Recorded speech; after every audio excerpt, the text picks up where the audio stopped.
morning, good afternoon, good evening to everyone around the world. I'm Paul Sisler, and this is In the Moment. The Vellum has returned, and I know how much everyone just loved Cornelia. Cornelia's off to some bigger and better things. She's got her own podcast, so that's going great. But now we have TPA Wulfric. I hope I didn't slaughter that last name. TPA, how you doing? Hey! Yeah, no, you didn't do any slaughtering whatsoever. It's TPA Wulfric and or TPA for short. Since some people like whenever I try to introduce myself and say TPA, that way it's easy. Some people go, "Well, what does the TPA stand for?" Or TPA TPA stand for, and I go TPA Wulfric. It's simple as that. But yeah, how you doing? Doing pretty good. Doing pretty good. How's the weather where you're at? Sunny. It's Sunny? Utah, so sunny. Not storming. No snow yet. It's late October, so probably not till early November. But Yeah. How about you that know, temperature? You're still staying pretty moderately nice? yeah. The summer was sweltering. The summer was like 100 degrees, 110 degrees. Today, I think it's staying easy 80, easy 70. So Wow. We're still in the mid 90s down here, still in the mid 90s. nice. All right. So, who is your first guest? What's her name? My first guest needs no introduction, but I'll give one anyway. She goes by Just a Shitty Poet, which I would say is completely wrong. She's the most amazing poetry. Name's Jasmine, and I figured, bring her on since we go way back, the Twitter Spaces as well as kind of time creatively speaking. And she does a lot of poetry. She does a lot of linguistic stuff, a lot of awesome stuff. She is, Excellent. just so go ahead and bring her on. She's my first guest for the show. All right. Jazz, how you doing? I'm doing great. How are you guys?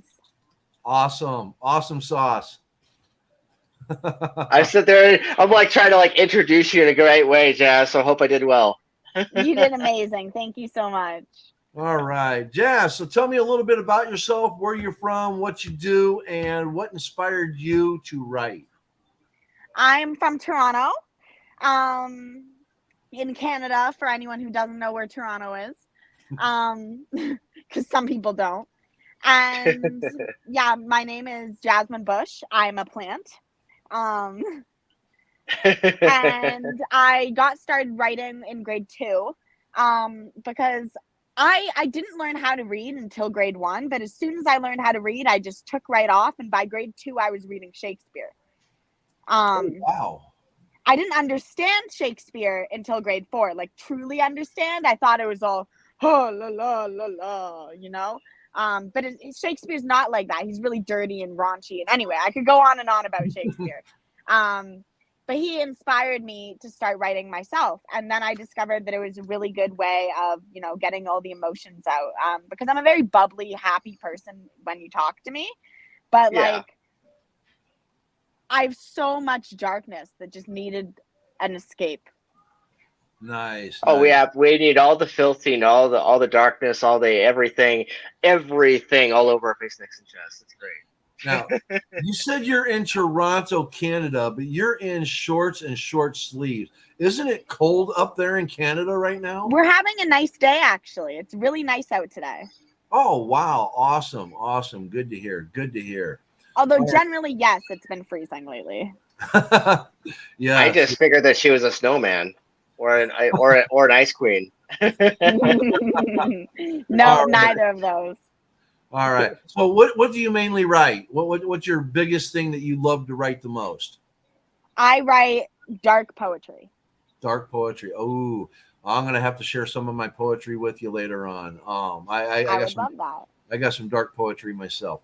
All right. Well, T-Paw, it's all yours. Go for it, brother. Yeah. So you talked about Shakespeare and stuff. My kid's like second grade right now, and he won't even touch a book. So as far as, which is funny, ironic because he's my kid, I'm a writer.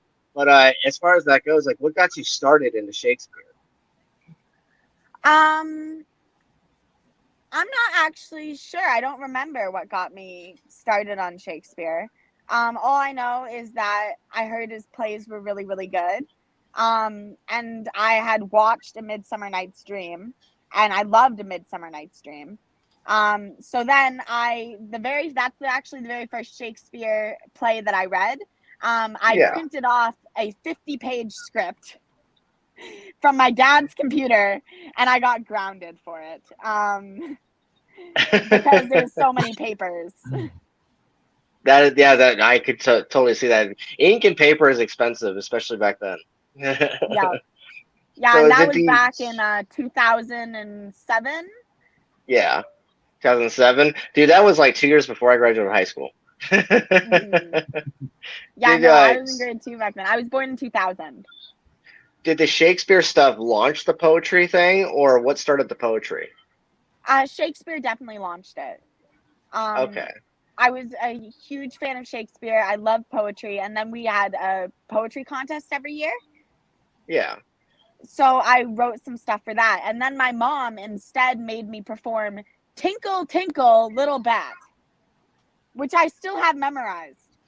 Tinkle, tinkle, little bat, wonder where the potty's at. To the left or to the right, wonder how you sleep at night. Little bat, why do you frown? Did you tinkle upside down?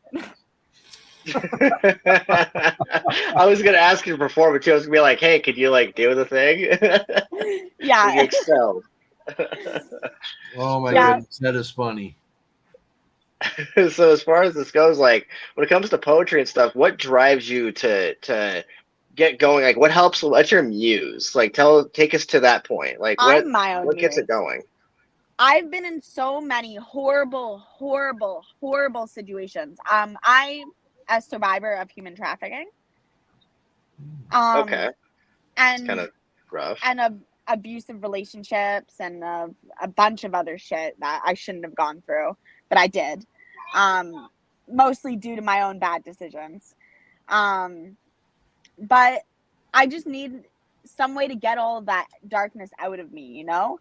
And so when I feel very overwhelmed by emotions, that's when I go to write.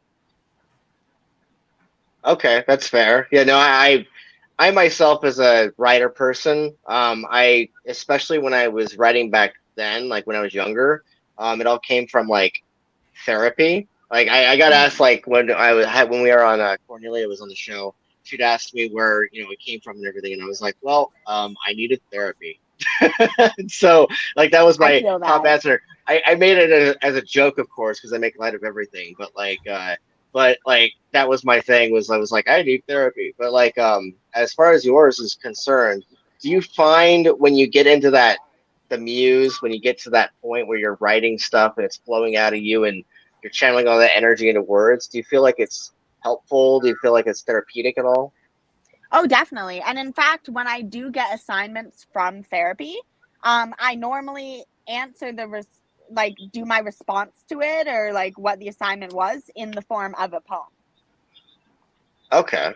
Because That's that's that's how I get awesome. my feelings out. I can't express them any other way. Yeah. All right. And you mentioned to me beforehand that you're a linguist as well. Does the linguistics factor into the poetry, or does it have an element of influence at all? A little bit, but not much. It's more just because I have a big interest in languages in general. I've been tested and I'm the top 1% of language intelligence in my entire country. Whoa.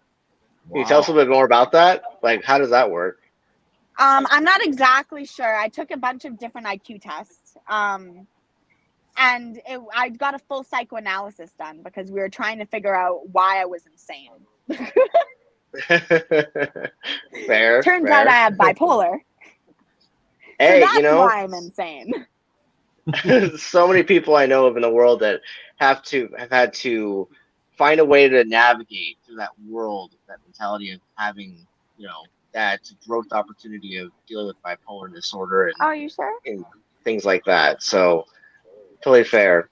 And Paul, did you say that did you have an interest in linguistics at all? Oh, well, definitely. I mean, I have an interest in a lot of things. I mean, it's just like being able to express yourself through your writing. I completely get that. After my wife passed away in January, that's where all of my poetry's come from since then. You know, is Okay. yeah. So when you go through different things in life, stuff like this happens, you know, and that's where you put your energy, you know. The fiction that I'm writing, a lot of my anger and stuff that, you know, things that I have going on, my anger at the world, I'm putting that into my writing, you know, so I completely get that. So, Sorry, I was just switching to the basement. oh, that's all right. For people who don't know what linguistics is, explain to them. Yeah, Jazz, can you go into it? Or linguistic relativity specifically, because that's what I'm really interested in, is linguistic relativity.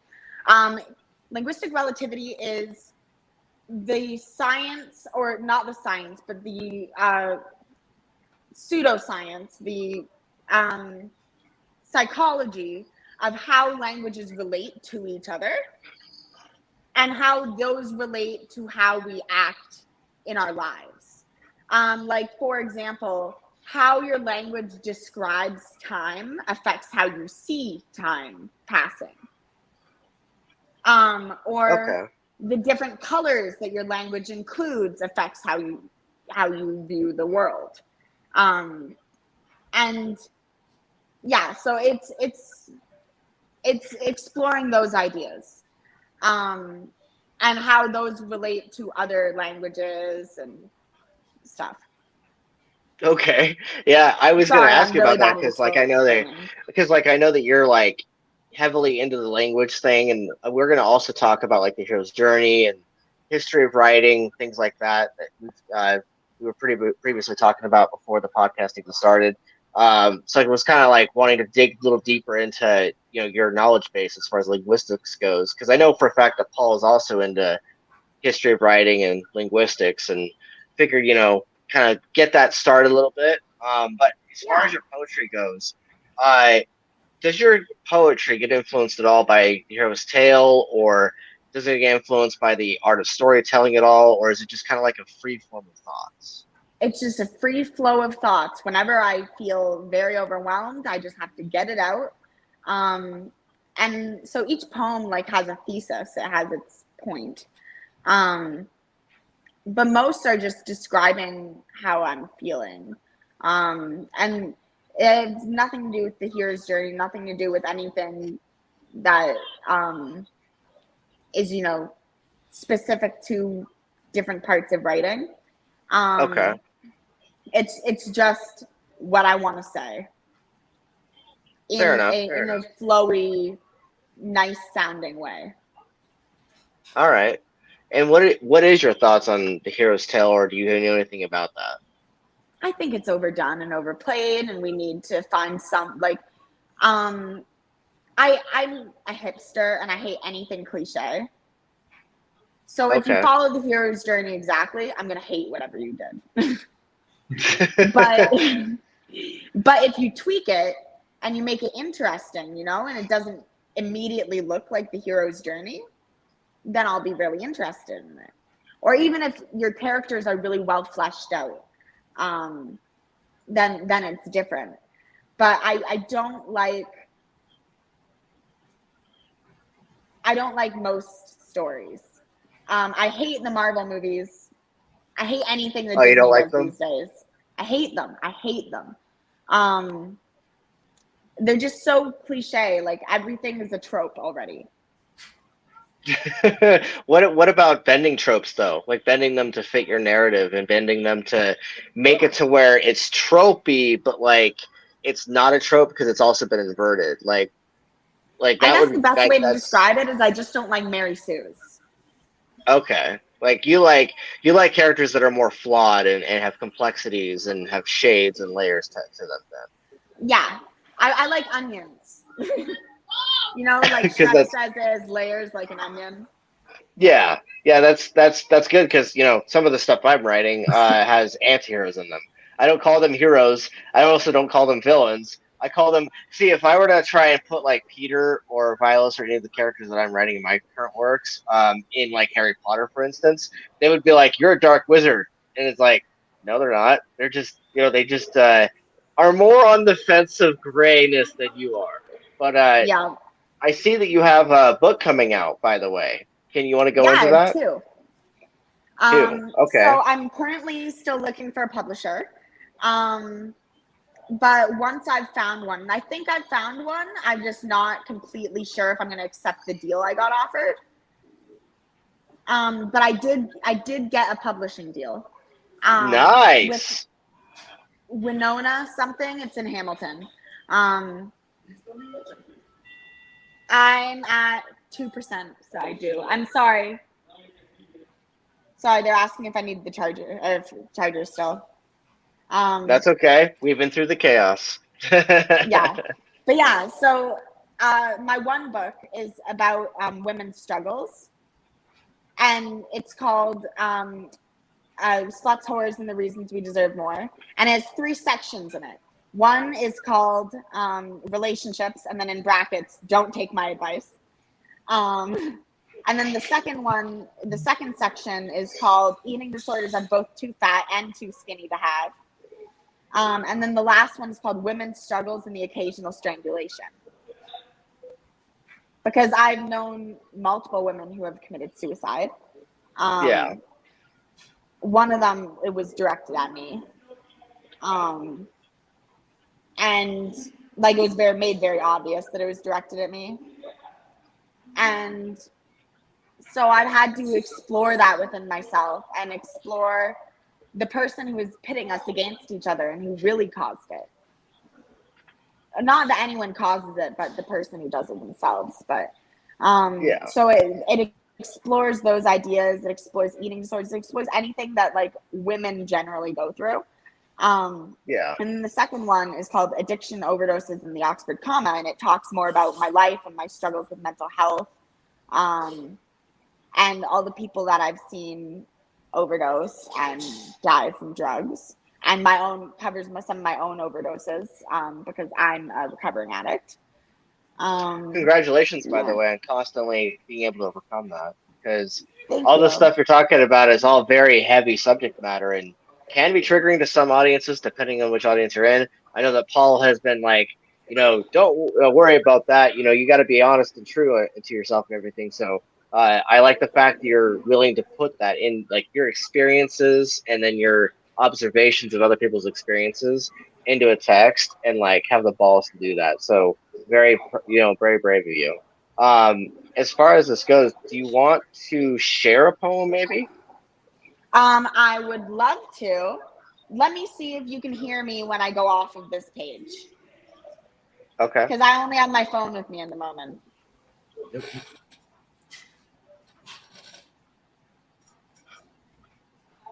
No, you guys couldn't hear me when I went off. No. Nope. 1 minute.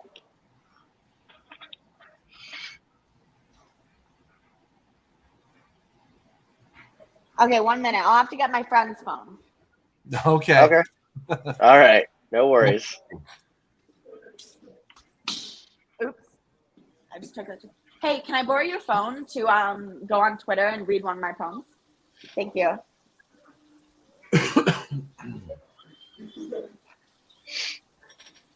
Sorry about this, guys. Oh, it's excited. I'm hyped. I'm ready for it. Ready for this new experience. I'm going to read my newest one, which is called She's So Pretty Too. Oh, I love that one. I remember you writing it.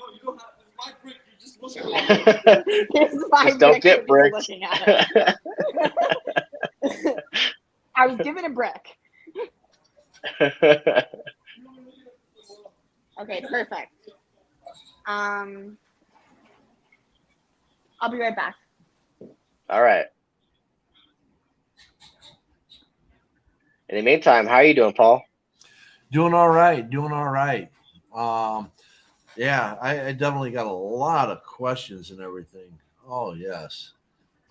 Just figured I'd tackle some of the stuff up front. Oh, yeah. No. I mean, it's quite a thing and all that, Again, not that I agree with everything that she says, but it's still interesting to pick her brain, Like I said, I got some questions that once, it goes back and forth, I'll bring it back to it. And because like where she was talking about, like, she don't like superheroes. I want to kind of go into that a little bit more. Fair. I like that idea. Yes. because I love the superhero. I love the superhero complex, really, and that's part of what drives me into writing anti-heroes, because like they're not like perfect, but they're not like evil or flawed either. They're like somewhere in the middle. And I like one of Iron Man's quotes when Spider-Man's asking him how to be a superhero, and he's like, "There's like what I do, and then there's what they do, and you're somewhere in the middle." Yeah, no, and again, it brings up like I'll wait till she comes back and I can ask her directly, because like I said, there's some aspects about superheroes that I don't like that I'd like to see change. So I want to see if we kind of coincide with that instead of just I just hate all superheroes. Let's pick into that and see what it is that you actually don't like, you know. So Exciting.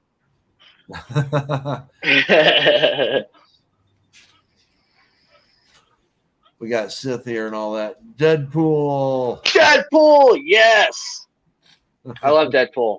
He's one of my favorite anti-heroes because he's also the fourth wall breaker. And in the stories that I write, I have Orion who's the Dreamwalker, and he is my Deadpool. Like he is the fourth wall breaker. There is no fourth wall with him. Right. Oh, so Iron Man in comics was a hardcore drunk, right? Yeah, technically. I mean, there was the Demon in the Bottle storyline that he participated in that they featured in Iron Man 2 a little bit, and in which he's partying a lot, he's getting drunk, and he thinks he's dying. So he kind of goes off the bender a little bit. So there's that. But go ahead. And Ed, just to answer your question, I'm not going to put it up, but to answer your question and all that, that's very, very possible, since the average age for trafficking is about 8 years old. So definitely. And a lot of the people that become involved with that are forced into drugs. So definitely a possibility. Yes. All right. Jazz is back. My phone died. Yes. Now your phone died. Before you, I remember you have to get the other phone again, and then I'll leave that phone. I remember you saying your buddy saying something about a charger, so it wasn't too weird. I knew you'd be back.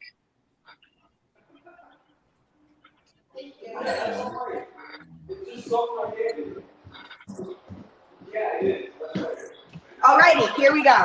All right, you're back now. Before you read your poem, I got some questions for you. Now, you were talking about how you basically hate, you hate the whole superhero concept.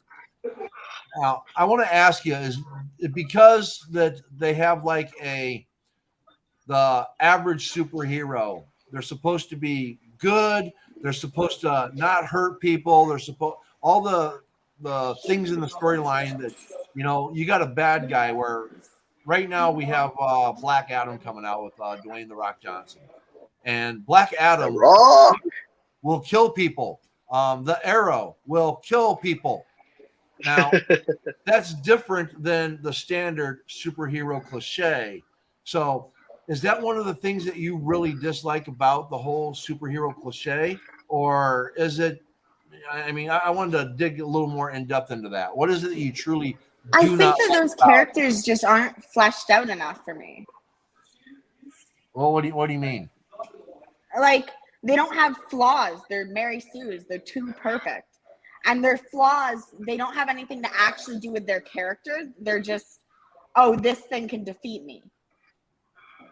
I like characters with deep flaws because I have deep flaws. There we go. That's what I wanted to get to. I wanted to, because I was wondering, it's like, okay, so like the Arrow who has flaws. Have you ever watched the Arrow? No, I am not. All right. You get a chance, watch the Arrow, because now there's a flawed individual. I think you talking about. You talking about Arrow on the Flash, the TV show for CW. Password back in the I like that one. We actually. My brother and I, like, we went to Comic-Con one year for his birthday. Oh, you're good, Jazz. You're good, Jazz. Don't worry. We went to Comic-Con for his birthday, and we actually met him. Like, he's very sportsy, the actor, and very, like, $500 a bottle. All about jamming out with his fans and stuff. He's pretty cool. Yeah. No, I get what she's saying on how a lot of the superheroes, that they don't have, I guess you would say, realistic flaws. And then we have like Sith here in the comments and all that. I agree to disagree. Many heroes have deep dysfunctional flaws, and I mean, yeah. there are, and again, go like with Luke Cage, go with Daredevil. All of them have some kind of a flaw, some kind of arrogance, some kind of alcohol problem, Daredevil. anger I love control, Daredevil. you know. But as far as like when you say like this perfection of the superhero itself versus the human aspect, I tend to agree with you that yes, they have like this perfection complex, and they don't go more into the human nature of it. So again, I'm kind of like with Sith. I agree and disagree. But anyways, Yeah, I just wish that the flaws that they did have were explored more, maybe. there Oh you no, go. I feel that. Like I got so accustomed to Marvel's MCU formula approach, where like most of the villains are one and done. Most of the characters kind of copy and paste a little bit, but for the most part, they've done pretty decent. Like No Way Home is actually one of my favorite Spider-Man movies of all time. Not only because they brought the Green Goblin back, but also because they really explored Peter as a character, and not just from one universe, but from three universes. And so you got to kind of see like the fact that his nobility is put in question, and you got to see that his want and need to do the right thing for everybody, including the villains, was such a big deal. And that was one of the reasons why that one was my favorite, one of my favorite Spider-Man movies. And I happen to love Spider-Man the character, but yeah, like he never gets it easy either. Like he's always got his bills that are past due. Aunt's always getting nearly evicted after Ben Parker died, and like all of his villains want to kill him, and then like he doesn't even get good rep with representation with New York City. The newspaper J. Jonah Jameson guy loves to hate on him. But you said you were going to share a poem. Yes, I have it right here. So this is She's So Pretty 2. It's the sequel to She's So Pretty 1, which is about how there's more to a person than their looks, you know? And how Yeah. looks often come like they aren't necessarily something that's just given to you. It's something you have to work on as well. And it's this. So this one is about being devalued down to your body. And it's called She's So Pretty Too.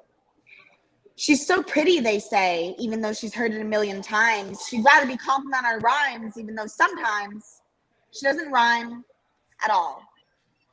She'd rather be complimented on a reason or be told all the reasons you love her. She's so pretty, they always say. As she just talked to you about Shakespeare for half an hour or told you her deepest, darkest secrets, all you have to say to her is that she's so pretty. She's so perfect, you say, and that's all she's ever tried to be. Perfect in the eyes of a man. That isn't such a hard thing to be, it turns out, you see. All you need is the hair and the face and the body and just enough of a mouth. Just enough of a mouth to open up and put his penis inside. Just be pretty. She's just so pretty. Thanks for the phone. I'm done. That's it.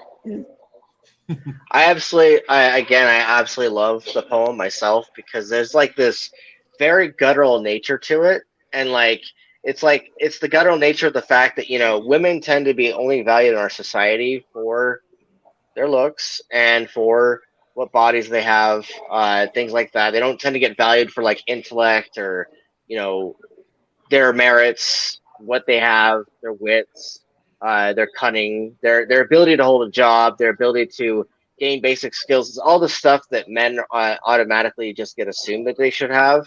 When women actually work for it and they work their ass off for it, like they're not given their due normally. And so I like that poem for those reasons, on the fact that you really dug into that. And then you capped it off at the very end with like, the mouth's only good to put a dick in it. And it's like, is she wrong? Like and that's actually not a based bad off joke. of a real story, that poem. I was hanging out with someone and I kept being like, you don't have to say these things to fuck me. Like, I'll fuck you anyways. And they just kept on with, oh, you're so pretty. You're so pretty. And I'm like, oh my God, if you say I'm so pretty one more time, I'm going to fucking slap you. No, what I like is it brings out the objectification of women. Women are objects, and obviously we have a Supreme Court that just told everybody that women are objects, women are property, and it's because men have been brought up with this mentality that they are the power and they are the ruler and they are the master, and it's up to people like us, TPAW, to change that because everyone should be treated equally. Everyone should be, acknowledged for, what they bring to the table. Everyone should be acknowledged for being a human being. So it's one of the things that I fight for. It's what I wrote about in my book. We have to change these things. So I get the anger, and I could feel the anger when you read it. I could feel how you have been objectified as something that isn't even living. You're just there to be used. So even when I tried to tell my boyfriend that I was on a space and on Twitter space, and a bunch of people messaged me after saying thank you for what you shared, and it's so important and it's so visceral, and all those things. He still says to me, and I quote, "Well, aren't those just a bunch of guys who want to fuck you?" And it wasn't even guys messaging me. It wasn't even guys. Right. But here's what you have to remember, okay? And again, this isn't to justify or to say that, this isn't a defense of men, okay, that I'm going to put out there. This is an explanation to the mentality due to ignorance, okay? Men have been raised to believe certain things and haven't ventured out beyond that. Either one, they're not capable, or two, they haven't come across the right people to help educate them. So even in the statement that your boyfriend said, it was made out of ignorance to no fault of his own, because he's just not had someone to guide him and teach him how to properly think in relation to human beings. Instead, he still has that divisionary of stronger, weaker, defensible, offensible. So again, this is what we have to bring to the table and educate people with. It needs to be reprogrammed is essentially what it is. Like me and Crazy Peas, me and my brother-in-law Tim actually did a podcast last night where this was like 30 minutes of the podcast, because we don't get too political on it because we don't want it to turn into a political podcast, because it's supposed to be for entertainment, our commentary on stuff that's happening in our life, social things. And we happen to talk about systemic oppression, and we happen to talk about gender normality, and talk about women getting subjugated to oppression in some way, whether it's what you're talking about or in other ways, when it comes to their ability to have a voice, not just be a pile of flesh with a skeleton on it, that sort of thing. And it sounds to me like what you told me about your boyfriend, that sounds to me like something that me and Tim were talking about last night when it comes to how a lot of men act in general and how they need to be reprogrammed, how they need to be, taught new ways of thinking. And what Paul's talking about, where that's our job as influencers, as people with a platform, to try to help contribute to that, progression in which we give a new way of thinking, give a new way of, this is what it was, yes, but we can steer it this way. Bit of mentoring. And I like the fact that you're able to come out with it. Like, I like the fact that you had the bravery and the guts to not only write this poem, but all the many you've done, as well as a book. Like, it takes a lot. Like, there's so many women out there that I've talked to where half of them are like, I don't want to bother because there's nothing that's going to change anyway. And then the other half of them are either so angry and just so wrapped up in their emotion they can't logic their way out of it. And my wife is one of them. My wife, she spent like a lot of her childhood being subjected to the mentalities of the church, because we live in Utah, and she was, Mormon for some of her upbringing. And one of her, the bishop people told her that, it was her fault for looking a certain way and that she contributed to her own assault. And that was what she was told. It was part of her, forms of abuse growing up. And so I like the fact that you yourself. Did you know that you yourself, like when I was sitting there, I was talking, like whenever I'm off air and whenever I'm like in my PMs or whatever, and Amber sees me texting someone and I'm like messaging you and stuff, like I'm always like messaging you and stuff, and then she goes to the corner and goes, "Oh, are you talking to Cornelia again?" I'm like, "No, this time I'm talking to Jasmine." And she's like, "Oh yeah." She's like, "That isn't that Jasmine, one of those ladies that write the poetry about like dark things?" And I'm like, "Yes." And she's like, "I love her." So Aw. you got a fan. You got a Well, fan. thank you Like, very much. I appreciate that. yeah, like Ghostel loves you and stuff. She loves you. She loves Cornelia. She loves a lot of the women in the media because she finds it hard. See, I empower myself to be that guy who comes on, plays everybody, talks to me, and does podcasts and stuff. Tries to help contribute in my own way to, fight against the oppression, fight against all the stuff going on to people. But she finds it hard to empower herself because Mm. she grew up without a voice because she grew up with the voice being stepped on. And that's how I kind of met her. Is I was like, I'd be like, you should do this thing, and she'd be like, why? What's it going to change? And I'm like, everything. And she's like, no, I don't want to do it. Why? Because I don't have, I'm afraid. I'm too afraid. And I'm like, you can't be. Like, you got to be yourself. You got to be you. And I like the fact that you are being you. So just had to say that. Thank you very much. I really appreciate that. Absolutely. And Paul, you had some other questions? You are on mute. We can't hear you. Oh, you can't hear me? Can you hear me now? No, me. No, That was me. I can hear you, Jazz, just fine. I couldn't hear him. Yeah, no. Oh, okay. The linguistics and all that. What was I going to ask? Because Sorry, we went on a massive tangent. do you apply it basically in your structure of writing, or do you apply it to everyday life? For me, I'm more adjunct to use it towards when I do my political stuff because I look at law. So that's where I'm looking at the language of law and what the meanings and the interpretations are behind it. So what avenue do you come from at, and when you're looking at language? I'm sorry. Could you repeat that?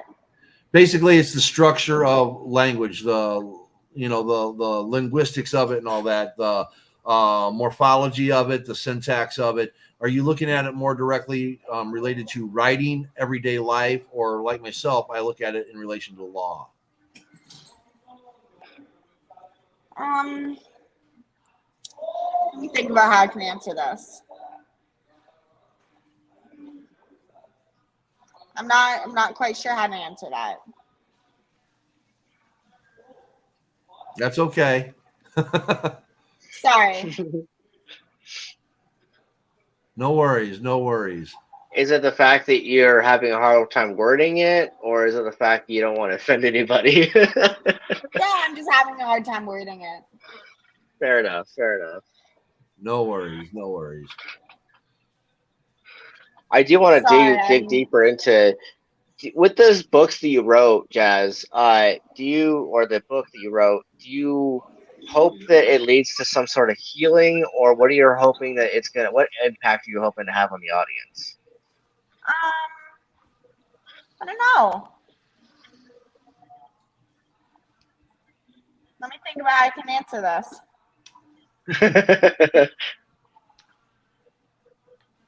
Sorry, my head's so fuzzy right now. Oh, no worries, no worries. That can happen. That can happen to the best of us and all that. I know when I do all the time. I know when I do my writing and all that, I'm looking for emotional responses. I try to get people riled up in some form or another because I want people to be angry. I want people to be angry with the way the world is today and look for better solutions. So that's the route I come at it. Sorry, I'm so fuzzy right now. No problem. So T-Paul, did you have more questions? Yeah, I mean, Okay. one of the other things I was thinking about is throughout schooling, did you ever have trouble with writing any poetry? Did you run into any blocks, and how did you work your way away from the blocks? Like as far as writer's block, as far as burnout, as because you've talked about having a lot of heavy experiences growing up. How do you bounce back from that? I'm sorry. Could you repeat that one more time? Yeah, how do you bounce back from bad experiences that might be causing a writer's block?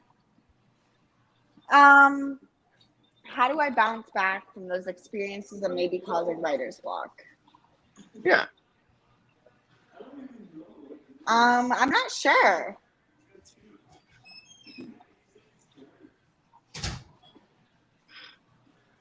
Sorry, I'm so fuzzy right now. No worries, no worries. How do you do that? How do you come back from writer's block, T-Paw? How I come back from it is I tend to reconfigure in my head what I'm trying to say in a story or in a piece of work in all reality. And I will think about it from a complete different character's point of view. Or sometimes what I'll do is I'll move around the different pieces. Like say, like there was a perfect example, Storms of Blood, the book that novel I'm preparing to release soon. I have a couple scenes in there that because I use the hero's tale, I use the 12-act structure, but I use a more intensive version of it where it's 3 acts broke up into 12, and that way, like, it really helps give building blocks for a story, but also to where you can invert the narrative or sometimes Sorry. change some stuff around.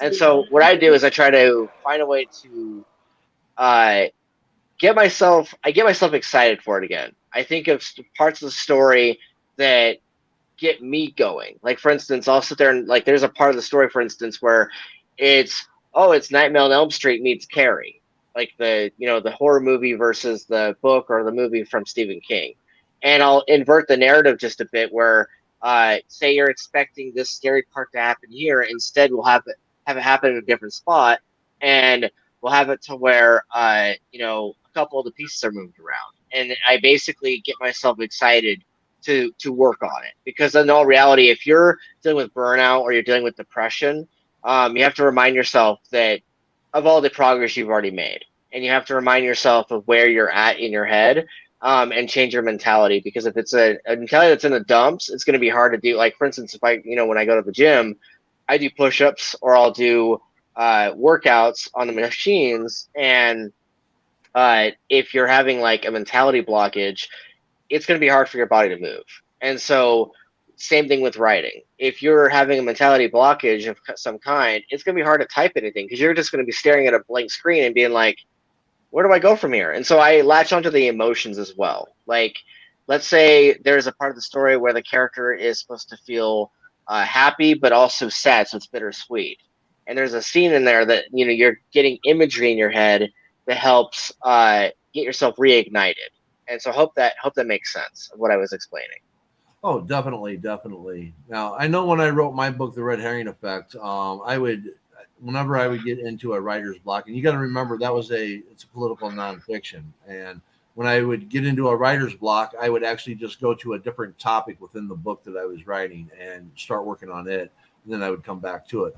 Now with the 4 different fiction pieces that I'm writing, when I get like blocked on one, I go to another one.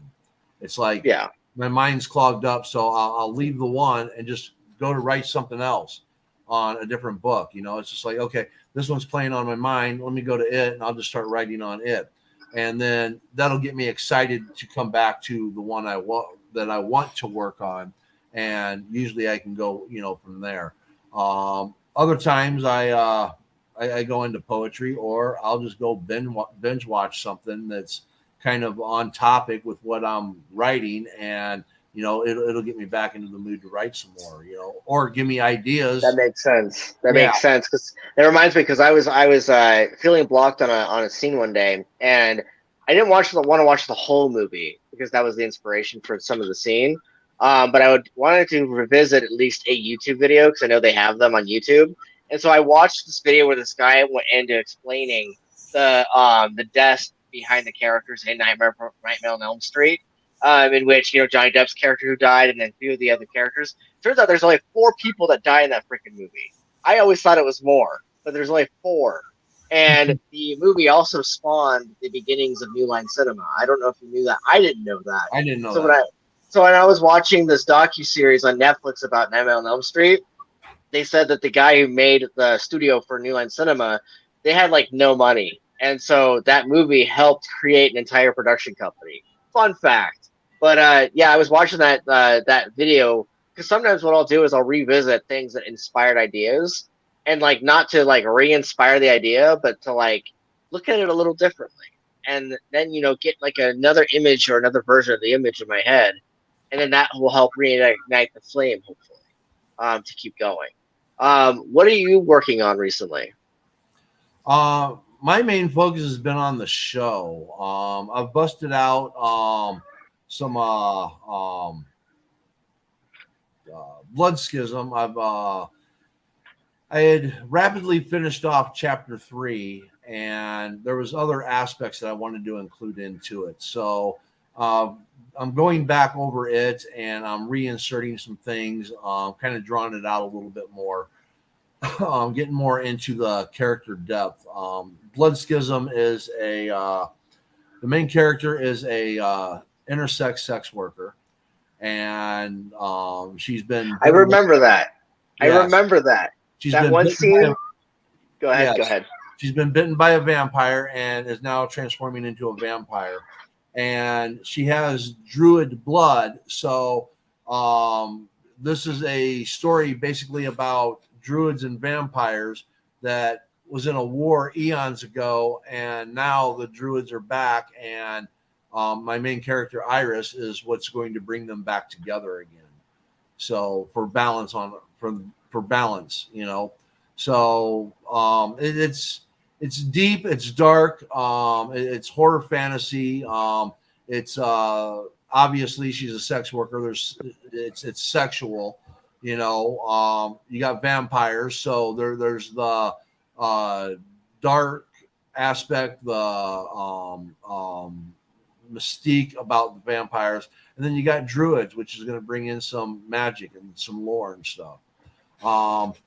In which way, or is that? Which way are you a linguist? Is it because you have a degree in linguistics, or you take part in classes, you study language by yourself as a language enthusiast, or you speak several languages? Great question. Amazing question. Thank you, Gaston. Yes, I am not a linguist. Okay. I hope Jazz comes back. We can bring that up. Me too. Because then we can answer that question. I have an interest in language in relation to law, but as far as my writing goes, my interest in language comes back to origin of words, trying to find words to use in my writing that kind of explain situations better than just a common everyday word. Try to throw something in there to make people basically look up the word, like, well, what does that mean if they don't already know? And then it kind of gives them an idea of where this plot's going. But if you miss those Easter eggs, then you miss those Easter eggs. Yeah, as far as linguist stuff goes, I always found it fascinating being able to learn not only different languages, but also being able to learn the fact of like the impact the language has on a story.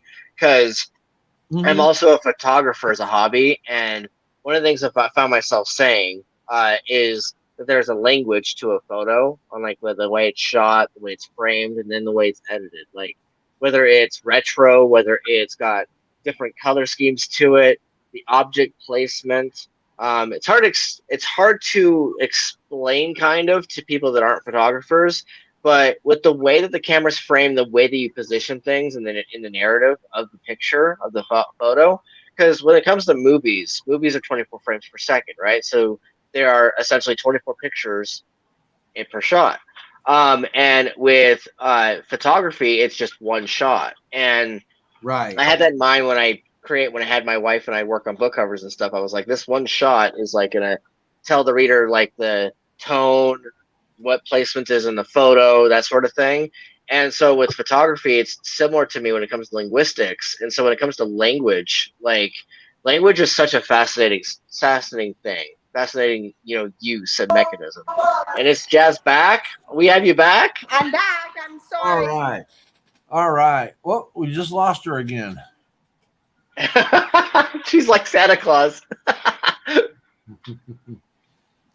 Not a problem. Not a problem.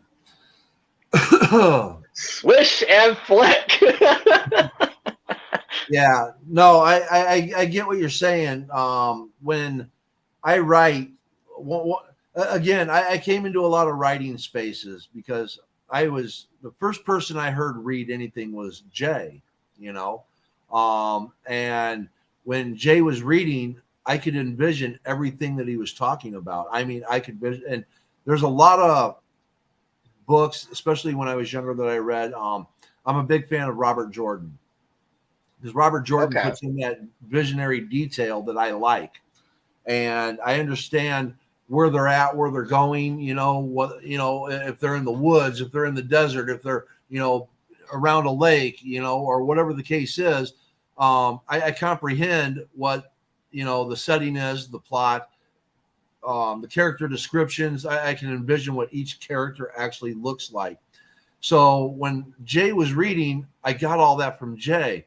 So I started going into a lot of the writing spaces and started learning about character development. And it was like, well, maybe I had to try my hand at writing. So I started out, I think the first thing that I started writing was TJ. And Yeah.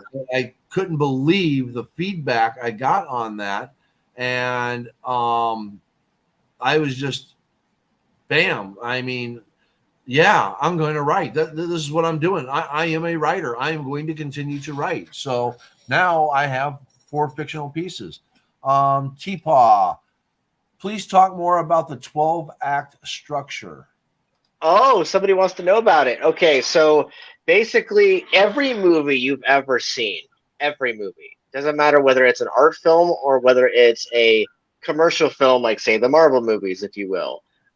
Every single movie has this thing, this formula, and a lot of novels that are really, really successful or iconic or have some sort of semblance of effect on our culture use a version of it. I mean, there's books written about versions of it, basically. But 12-act structure essentially is the 3-act structure broken up into 12 parts. So you have the hand of the villain, which is the very beginning, the very first thing, whether that's a notion of who the villain is, whether that's their name, whether that's like a visual symbology, like a hand coming up or a shadow on the wall.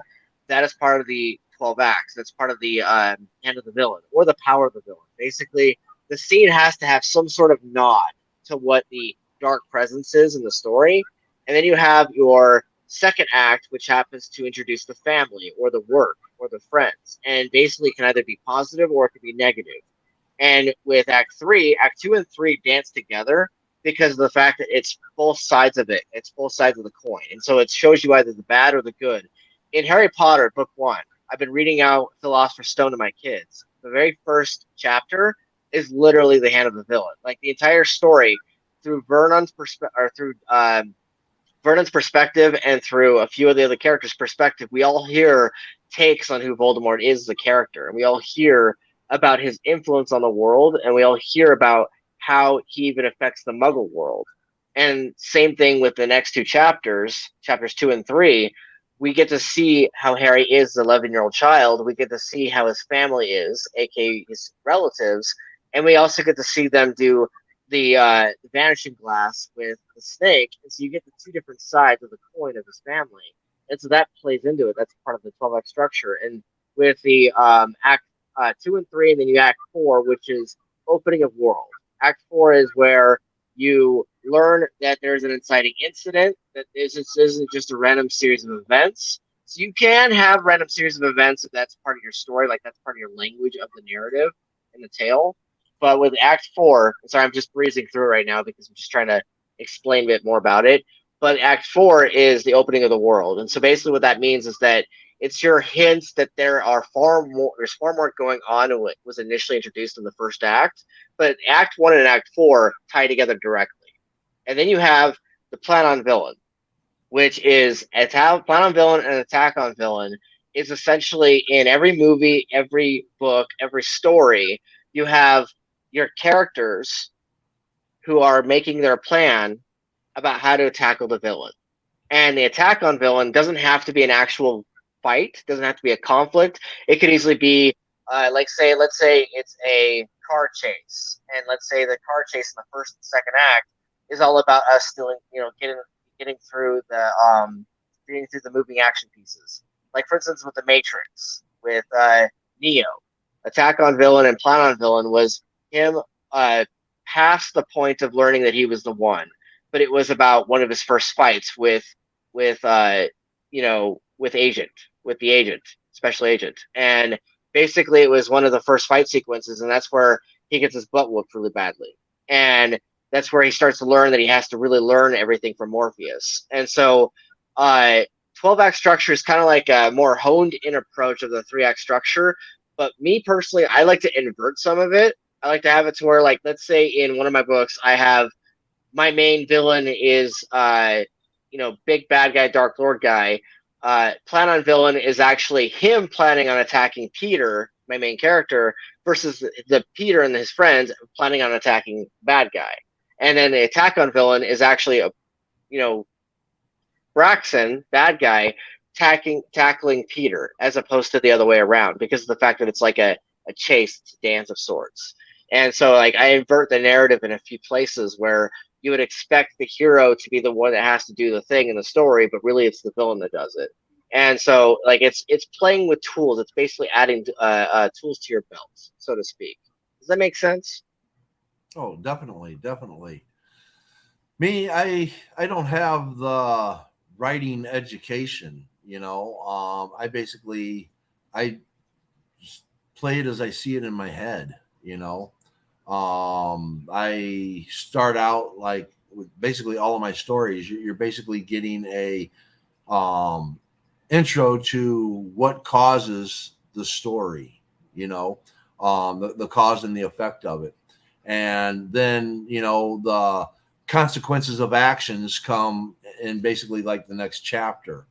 And then from there, I go more into character development, so you can become more personal with the characters. And then from there, I start to just escalate the conflict and add more story, So Yeah, it sounds to me like you're using a version of what I was just talking about. Another thing that is part of the 12-act structure, by the way, is when your villain or your best friend or your sidekick leaves, and then they come back later in the story. That's part of the 12 acts, by the way, but as well. And bottom of the barrel is known as Act 9, and that's where your hero or your character is at their lowest. Like, that's usually like near the third act, where, like, your character's beaten down, they're on the ground, they're covered in blood or whatever's going on in that story, and they're like needing to get back up. right. Are you back, Jazz? We gotcha. Maybe? Question mark. So I'm hoping to get her to answer that linguist question, because she was really passionate about it when she was talking about it. Yes. Oh, you back? Just watching, she's like totally trolling us and be like, video on, video off. Well, we got a few minutes left. Let's see if we can get her on here to answer this last question.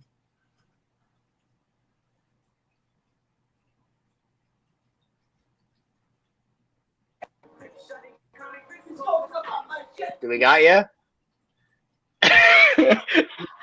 Accio Jazz. Oh, it worked. Oh shit.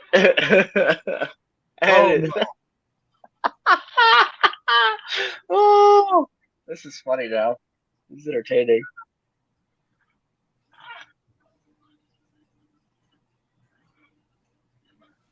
It's like da da da da. Yeah. All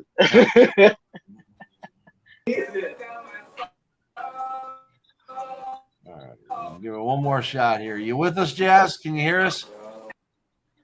Is the connection just not great in that car? I'm wondering.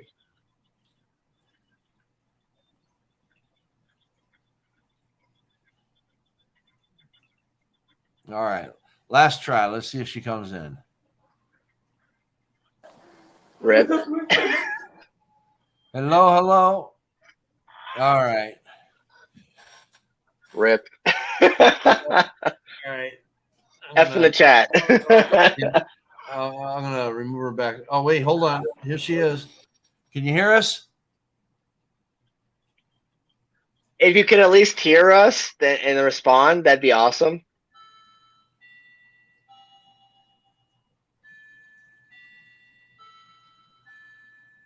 All right. I'm gonna remove her, and we're just gonna call that. All right. T-Paw, great show, great show. Wish I could have dug into the linguist a little bit more, but that's all right. Not bad for the first run here. Hey, next week, let's see who we can get on here and all that. Maybe we can bring Ed on here. Ed, you want to come on next week? Ooh, that'd be amazing. I want to talk to Ed. I'll hit up Ed and see what we can do. All right. All right. Well, always remember, be kind, be happy, may good things come your way. And hey, everyone, have a good day. Thank you again, T-Paw. You're very welcome. Appreciate you, Paul. And have a week, guys.